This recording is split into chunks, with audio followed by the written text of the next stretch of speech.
सभी भक्तजनों को नमस्कार। स्वागत है आप सभी का आपके अपने चैनल दिव्य भक्तिवाणी में। सर्वप्रथम आप सभी को नवरात्रि की हार्दिक शुभकामनाएं व बधाइयाँ। आपके सामने प्रस्तुत है 5वां अध्याय, देवताओं द्वारा देवी की स्तुति। चंड मुंड के मुख से अंबिका के रूप की प्रशंसा सुनकर शुभ का उनके पास दूध भेजना और दूध का निराश लौटना। विनियोग। ओम इस उत्तर चरित के रुद्र ऋषि है, महासरस्वती देवता है, अनुष्टम छंद है, भीमा शक्ति है, भामरी बीज है, सूर्य तत्व है और सामवेद स्वरूप है। महासरस्वती जी की प्रसन्नता के लिए उत्तर चरित्र के पाठ में इसका विनियोग किया जाता है। ध्यान। और जो अपने कर कमलों में घंटा, शूल, हल, शंख, मूसर, चक्र, धनुष और बाण धारण करती है, शरद ऋतु के शोभा संपन्न चंद्रमा के समान जिनकी मनोहर क्रांति है, जो तीनों लोकों की आधारभूता और शुभ आदि दैत्यों का नाश करने वाली है, तथा गौरी के शरीर से जिनका प्राकट्य हुआ है, उन महासरस्वती देवी का मैं निरंतर भजन करता हूँ। ऋषि कहते हैं, पूर्व काल में शुभ और निशुभ नामक असुरों ने अपने बल के घमंड में आकर सचिव प्रति इंद्र के हाथ से तीनों लोगों का राज्य और यज्ञ भाग छीन लिए। वे ही दोनों सूर्य, चंद्रमा, कुबेर, यम और वरुण के अधिकार का भी उपयोग करने लगे। वायु और अग्नि का कार्य भी वे ही करने लगे। उन दोनों ने सब देवताओं को अपमानित, राजभ्रष्ट, पराजित तथा अधिकारहीन करके स्वर्ग से निकाल दिया। उन दोनों महान असुरों से तिरस्कृत देवताओं ने अपराजिता देवी का स्मरण किया और सोचा, जगदम्बा ने हम लोगों को वर दिया था कि आपातिक काल में स्मरण करने पर मैं तुम्हारी सब आपत्तियों का तत्काल नाश कर दूंगी। यह विचार कर देवता गिरिराज हिमालय पर गए और वहाँ भगवती विष्णु माया की स्तुति करने लगे।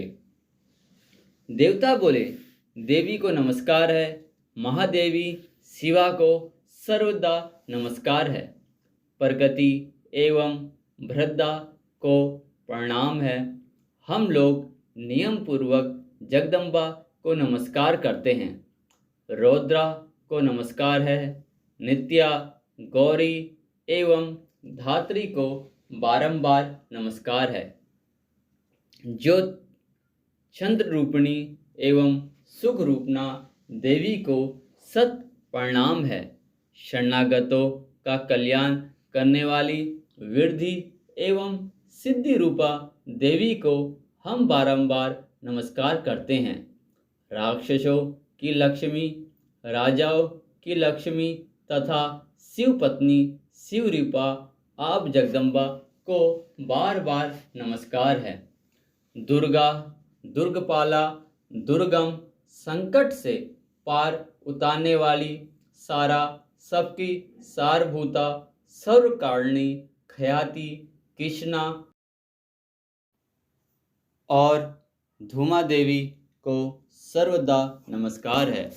अत्यंत सौम्य तथा अत्यंत रुद्रोपा देवी को हम नमस्कार करते हैं, उन्हें बारंबार प्रणाम है। जगत की आधारभूता कीर्ति देवी को बारंबार नमस्कार है। जो देवी सब प्राणियों में विष्णु माया के नाम से कही जाती है, उनको नमस्कार है, उनको बारंबार नमस्कार है।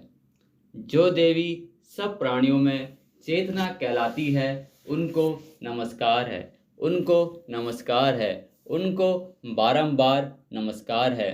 जो देवी सब प्राणियों में बुद्धि रूप से स्थित है उनको नमस्कार है, उनको नमस्कार है, उनको बारंबार नमस्कार है। जो देवी सब प्राणियों में निर्दा रूप में स्थित है उनको नमस्कार है, उनको नमस्कार है, उनको बारंबार नमस्कार है। जो देवी सब प्राणियों में शुद्धा रूप में स्थित है उनको नमस्कार है, उनको नमस्कार है, उनको बारंबार नमस्कार है। जो देवी सब प्राणियों में छाया रूप से स्थित है उनको नमस्कार, उनको नमस्कार, उनको बारंबार नमस्कार है। जो देवी सब प्राणियों में शक्ति रूप से स्थित है उनको नमस्कार, उनको नमस्कार, उनको बारंबार नमस्कार है। जो देवी सब प्राणियों में तृष्णा रूप से स्थित है उनको नमस्कार, उनको नमस्कार, उनको बारंबार नमस्कार है। जो देवी सब प्राणियों में शांति समा रूप से स्थित है उनको नमस्कार, उनको नमस्कार, उनको बारंबार नमस्कार है। जो देवी सब प्राणियों में जाति रूप से स्थित है उनको नमस्कार, उनको नमस्कार, उनको बारंबार नमस्कार है। जो देवी सब प्राणियों में लज्जा रूप से स्थित है उनको नमस्कार, उनको नमस्कार, उनको बारंबार नमस्कार है।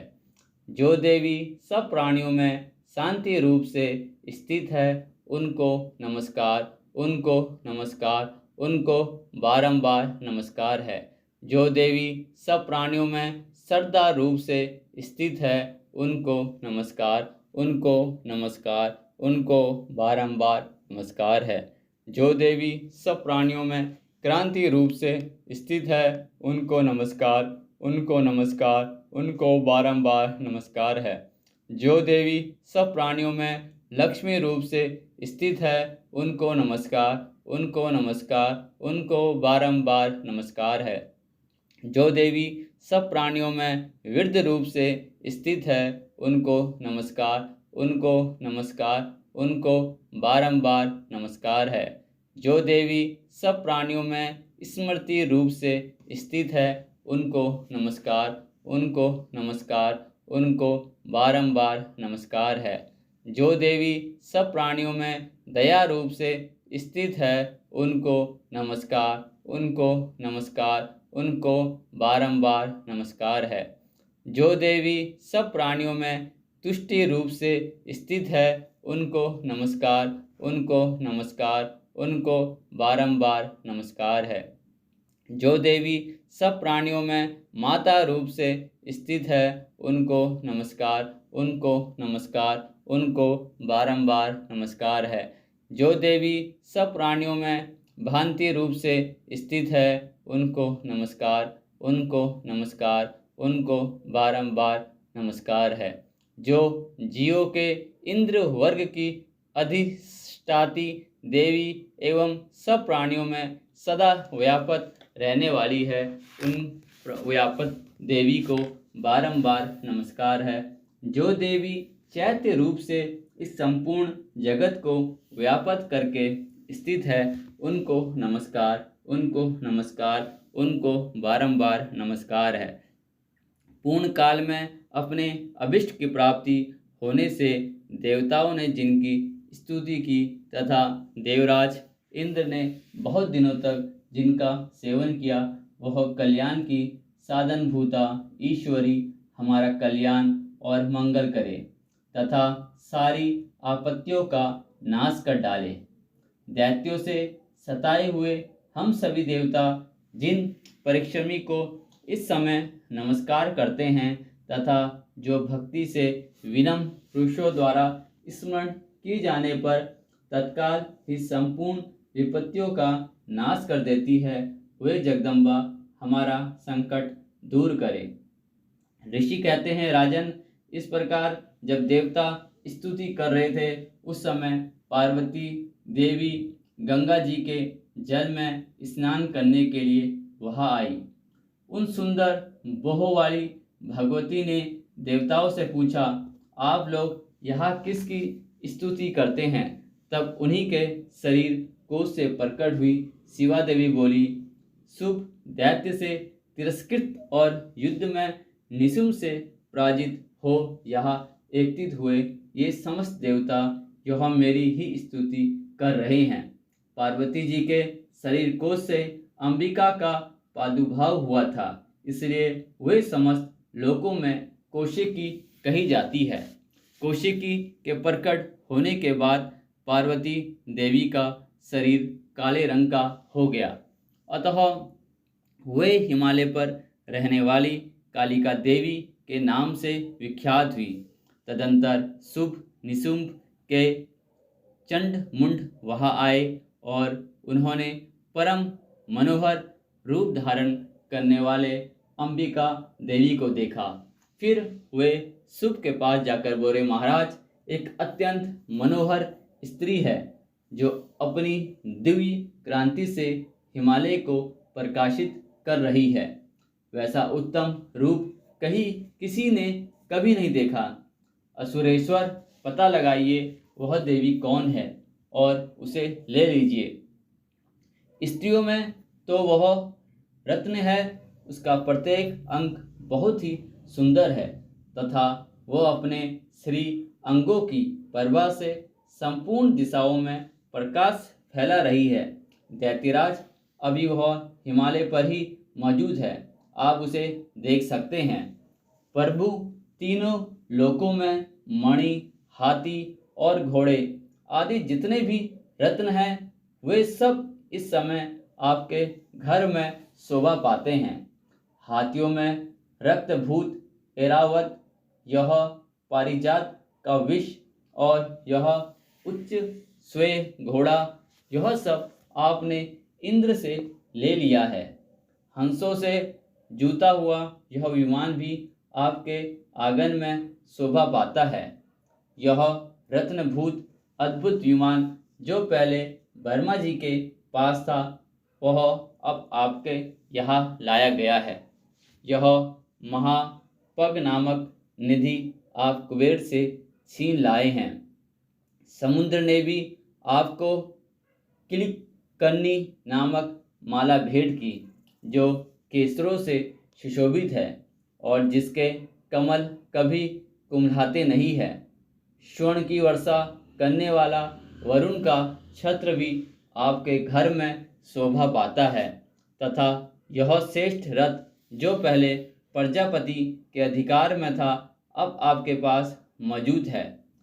दैत्यवेश्वर मृत्यु की उत्क्रांतिता नाम वाली शक्ति भी आपने छीन ली है तथा वरुण का पास और समुद्र में होने वाले सब प्रकार के रत्न आपके भाई निशुंभ के अधिकार में है।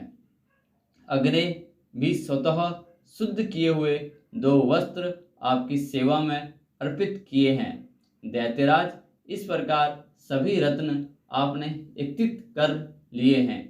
फिर जो यह स्त्रियों में रत्न रूप कल्याणमणि देवी है, इसे आप क्यों नहीं अपने अधिकार में कर लेते। ऋषि कहते हैं, चंडमुंड का यह वचन सुनकर शुभ ने महादैत्य सुग्रीव को दूध बनाकर देवी के पास भेजा और कहा, तुम मेरी आज्ञा से उसके सामने ये बातें कहना और ऐसा उपाय करना जिससे प्रसन्न होकर वह शीघ्र ही यहाँ आ जाए। वह दूध पर्वत के अत्यंत रमणीय प्रदेश में जहाँ देवी मौजूद थी गया और मधुर वाणी में कोमल वचन बोला। दूत बोला, देवी, दैत्यराज शुभ इस समय तीनों लोगों के परमेश्वर है। मैं उन्हीं का भेजा हुआ दूत हूँ और यहाँ तुम्हारे ही पास आया हूँ। उनकी आज्ञा सदा सब देवता एक स्वर से मानते हैं, कोई उसका उल्लंघन नहीं कर सकता। वे संपूर्ण देवताओं को परास्त कर चुके हैं। उन्होंने तुम्हारे लिए जो संदेश दिया है उसे सुनो। संपूर्ण त्रिलोकी मेरे अधिकार में है, देवता भी मेरी आज्ञा के अधीन चलते हैं। संपूर्ण यज्ञों के भागों को मैं ही पृथक पृथक भोगता हूँ। तीनों लोकों में जितने श्रेष्ठ रत्न हैं वे सब मेरे अधिकार में हैं। देवराज इंद्र का वाहन ऐरावत जो हाथियों में रत्न के समान है मैंने छीन लिया है। क्षीर सागर का मंथन करने से जो अश्वरथ उच्च श्वा प्रकट हुआ था उसे देवताओं ने मेरे पैरों पर पड़कर समर्पित किया है। सुंदरी उनके सिवा और भी जितने रत्न भूत पदार्थ देवताओं गंधर्वों और नागों के पास थे वे सब मेरे ही पास आ गए हैं। देवी, हम लोग तुम्हें संसार की स्त्रियों में रत्न मानते हैं, अतः तुम हमारे पास आ जाओ, क्योंकि रत्नों का उपभोग करने वाले हम ही हैं। चंचल कटाक्षों वाली सुंदरी, तुम मेरी या मेरे भाई महापराक्रमी निशुम्भ की सेवा में आ जाओ, क्योंकि तुम रत्न स्वरूपा हो। मेरा वरुण करने से तुम्हें तुलना रहित महान ऐश्वर्य की प्राप्ति होगी। अपनी बुद्धि से यह विचार कर तुम मेरी पत्नी बन जाओ। ऋषि कहते हैं, दूत के यो कहने पर कल्याणमयी भगवती दुर्गा देवी जो इस जगत को धारण करती है मनि मन गंभीर भाव से मुस्कुराई और इस प्रकार बोली। देवी ने कहा, दूत, तुमने सत्य कहा है, इसमें तनिक भी मिथ्या नहीं है। शुभ तीनों लोगों का स्वामी है और निशुम्भ भी उसी के समान पराक्रमी है, किंतु इस विषय में मैंने जो प्रतिज्ञा ली है उसे मिथ्या कैसे करूं? मैंने अपनी अल्प बुद्धि के कारण पहले से जो प्रतिज्ञा कर रखी है उसे सुनो। जो मुझे संग्राम में जीत लेगा, जो मेरे अभिमान को चूर्ण कर देगा तथा संसार में जो मेरे समान बलवान होगा वह मेरा स्वामी होगा। इसलिए शुभ अथवा महादैत्य निशुम्भ स्वयं ही यहाँ पधारे और मुझे जीतकर शीघ्र ही मेरा परिहरण कर ले। इसमें विलंब की क्या हो सकता है? दूत बोला, देवी, तुम घमंड से भरी हो, मेरे सामने ऐसी बात न करो। तीनों लोकों में कौन सा ऐसा पुरुष है जो शुभ निशुम्भ के सामने खड़ा हो सके? देवी, अन्य दैत्यों के सामने भी सारे देवता युद्ध में नहीं ठहर सकते, फिर तुम अकेली स्त्री होकर कैसे ठहर सकती हो? जिन शुंभ आदि दैत्यों के सामने इंद्र आदि सब देवता भी युद्ध में खड़े नहीं हुए, उनके सामने तुम स्त्री होकर कैसे जाओगी? इसीलिए तुम मेरे ही कहने से शुभ निशुम्भ के पास चली चलो। ऐसा करने से तुम्हारे गौरव की रक्षा होगी, अन्यथा जब वे केस पकड़कर घसीटेंगे तब तुम्हें उनकी प्रतिष्ठा खोकर जाना पड़ेगा। देवी ने कहा, तुम्हारा कहना ठीक है। शुभ बलवान है और निशुम्भ भी बड़े पराक्रमी है, किंतु क्या करूं? मैंने पहले बिना सोचे समझे प्रतिज्ञा कर ली है, अतः अब तुम जाओ। मैंने तुमसे जो कुछ कहा है वह सब दैत्यराज से आदरपूर्वक कहना, फिर वे जो उचित जान पड़े करे। इस प्रकार श्री मार्कंडेय पुराण की कथा के अंतर्गत देवी महामत्य में देवी दूत संवाद नामक 5वां अध्याय पूरा हुआ।